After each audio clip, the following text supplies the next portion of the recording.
मैं सर्वशक्तिमान परमात्मा के अस्तित्व को मानने से इनकार करता हूं। मैं नास्तिक इसलिए नहीं बना कि मैं अभिमानी हूं, पाखंडी या निरर्थक हूं। मैं ना तो किसी का अवतार हूं, ना ईश्वर का दूत, और ना ही खुद परमात्मा।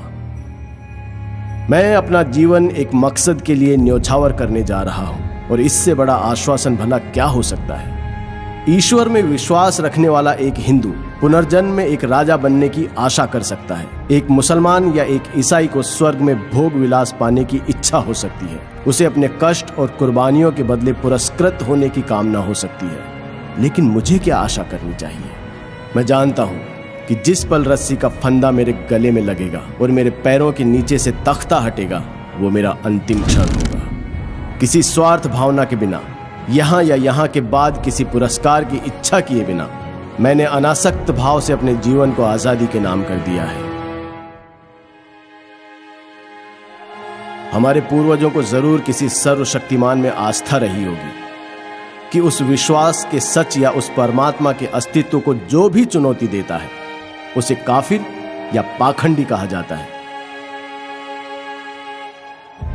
चाहे उस व्यक्ति के तर्क इतने मजबूत क्यों ना हो कि उन्हें झुठलाना नामुमकिन हो, या उसकी आत्मा इतनी सशक्त क्यों ना हो कि उसे ईश्वर के प्रकोप का डर दिखाकर भी झुकाया नहीं जा सकता, और इसलिए ऐसे व्यक्ति को अभिमानी कहकर उसकी निंदा की जाती है।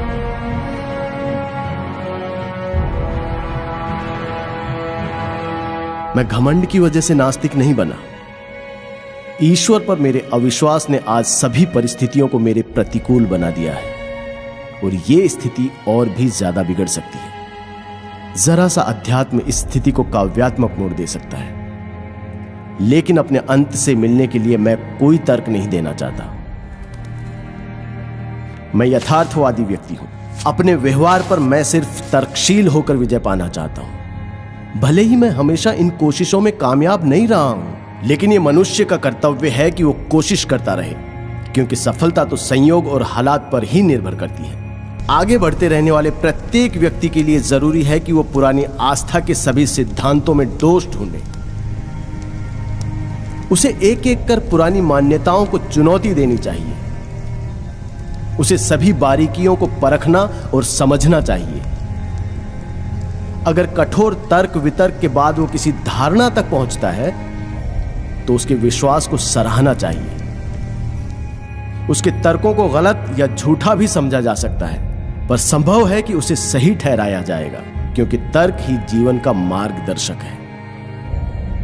लेकिन विश्वास, बल्कि मुझे कहना चाहिए कि अंधविश्वास बहुत घातक है। वो एक व्यक्ति की सोच समझ की शक्ति को मिटा देता है और उसे सुधार विरोधी बना देता है।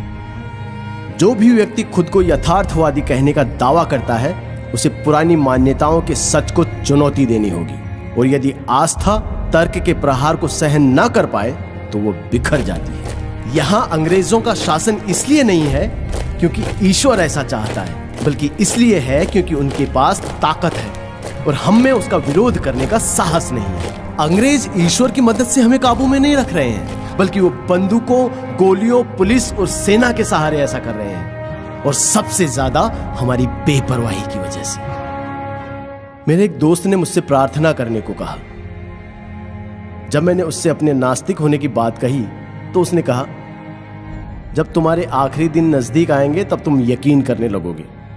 मैंने कहा, नहीं मेरे प्यारे मित्र, ऐसा कभी नहीं होगा। मैं इसे अपने लिए अपमानजनक और नैतिक पतन की वजह समझता हूं। ऐसी स्वार्थी वजहों से मैं कभी प्रार्थना नहीं करूंगा।